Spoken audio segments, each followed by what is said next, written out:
그때 여호와께서 여호수아에게 이르시되 너는 부싯돌로 칼을 만들어 이스라엘 자손들에게 다시 할례를 행하라 하시매 여호수아가 부싯돌로 칼을 만들어 할례산에서 이스라엘 자손들에게 할례를 행하니라.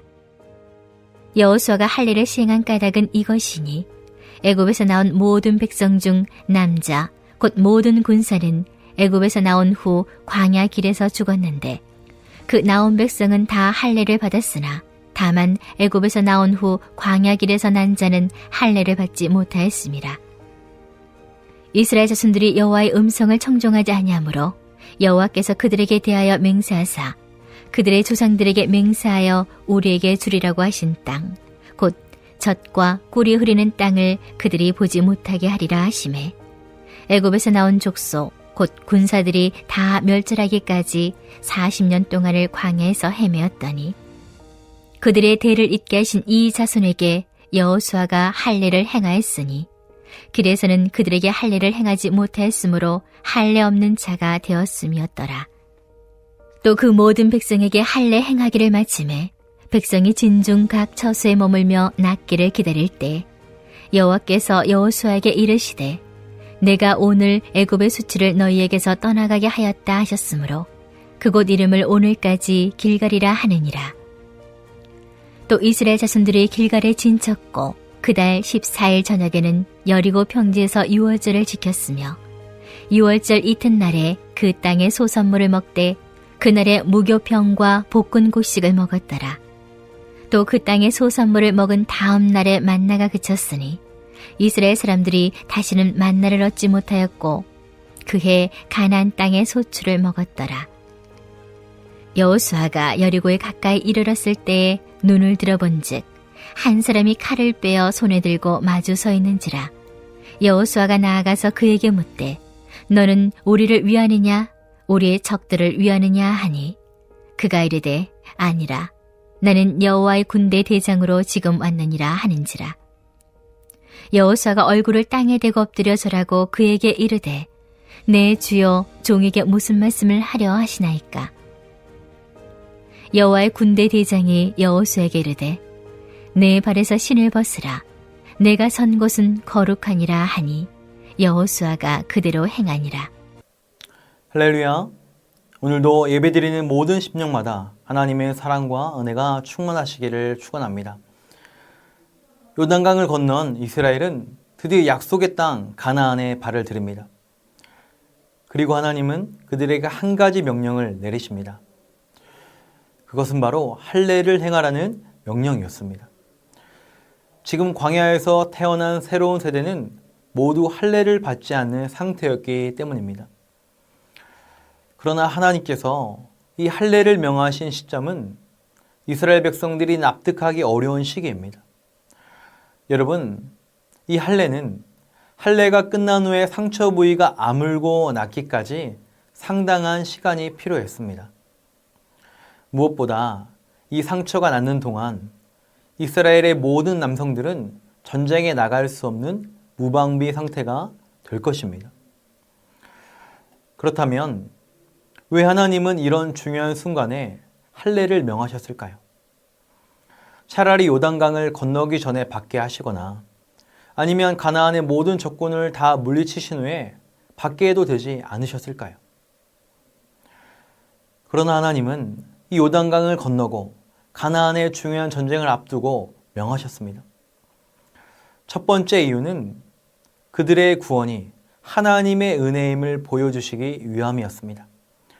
여러분, 그들이 40년의 광야 생활을 마치고 이 요단강을 건넌 것은 어떤 의미가 있습니까? 바로 약속의 땅에 도착했다는 하나님의 구원을 받았다라는 것을 의미합니다. 그런데 만약 이스라엘 백성이 요단을 건너기 전에 할례를 받고 약속의 땅으로 들어갔다면 그들 가운데 어떤 생각이 들까요? 그들이 약속의 땅으로 들어간 것이 할례라는 자신들의 행위로 인해 이루어졌다라고 여길 수 있습니다. 그들을 지금까지 인도하신 하나님의 은혜보다 자신들의 행위를 앞세울 수 있기 때문입니다. 그래서 하나님은 이스라엘 백성이 할례도 받지 않는 종교적으로 부족한 모습으로 요단강을 건너게 하신 것입니다. 그들이 받은 그 기적, 놀라운 구원이 행위가 아닌 오직 하나님의 은혜임을 알게 하시기 위함이었습니다.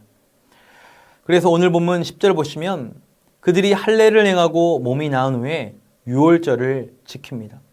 이를 통해 하나님은 그들이 받은 구원의 은혜를 기억하게 하셨습니다.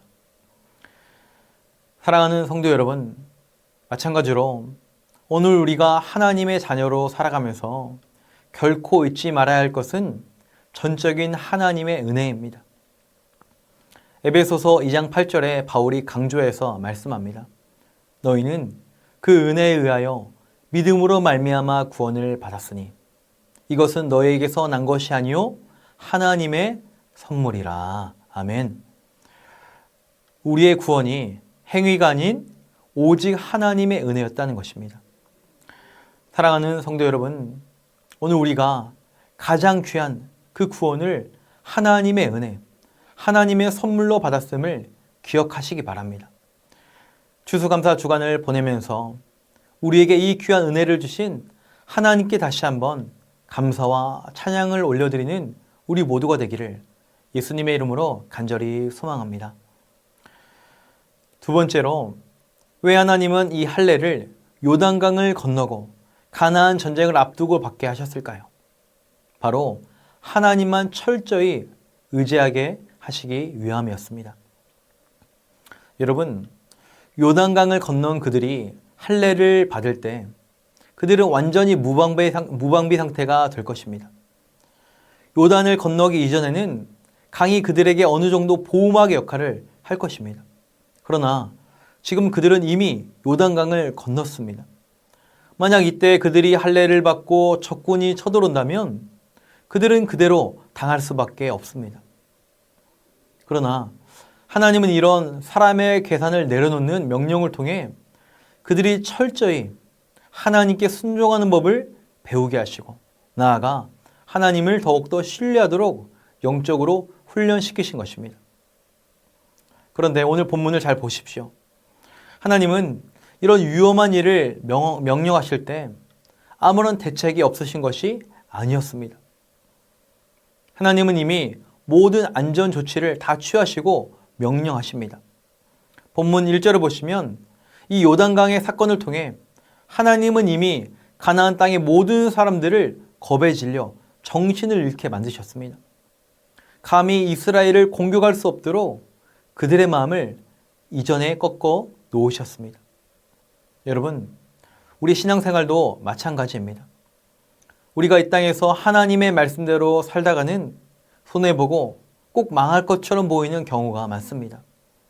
그러나 믿음의 눈으로 보면 결코 그렇지 않습니다. 하나님은 이미 믿음으로 사는 사람의 삶을 축복하시고 보호장치를 마련해 두고 계신 것입니다. 그리고 그저 순종하라 하십니다. 그래서 우리가 하나님의 뜻대로 산다고 해서 우리는 망하지 않습니다. 오히려 놀라운 하나님의 역사를 목도하며 하나님의 축복을 누리게 될 것입니다. 바라기는 오늘 우리도 믿음으로 승리하는 삶을 사시기를 축원합니다. 눈에 보이는 상황과 현실에 짓눌리지 마시고 하나님의 능력을 신뢰하며 말씀에 순복하는 삶을 사시기를 바랍니다.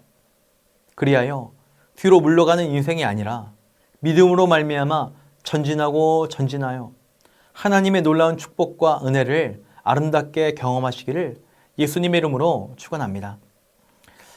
이어지는 10절부터 12절을 보시면 그들이 유월절을 지키고 그 땅의 소산물을 먹은 다음 40년간 내리던 만나가 그치게 됩니다.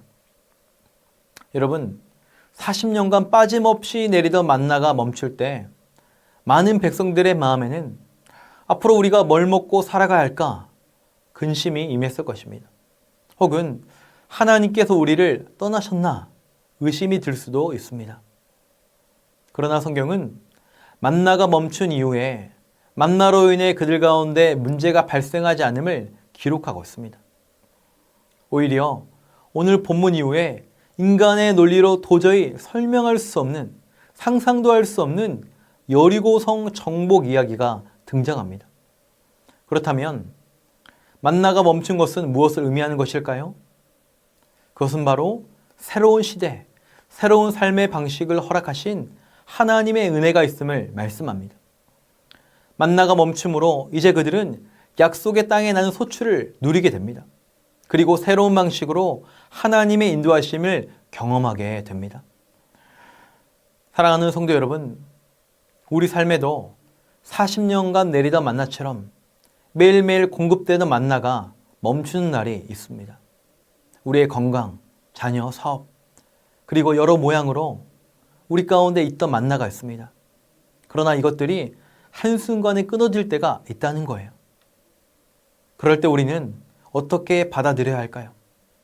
오늘 말씀이 우리에게 이야기하는 것은 무엇일까요? 그것은 하늘의 만나가 멈추는 그날, 하나님은 새로운 방식으로 더 새로운 은혜로 우리를 초대하시고 그 가운데 하나님의 은혜, 하나님의 공급, 하나님의 보호를 이루신다고 말씀합니다. 하나님은 광야에서나 가나안 땅에서나 우리를 가장 선한 길로 인도하심을 믿으시기 바랍니다.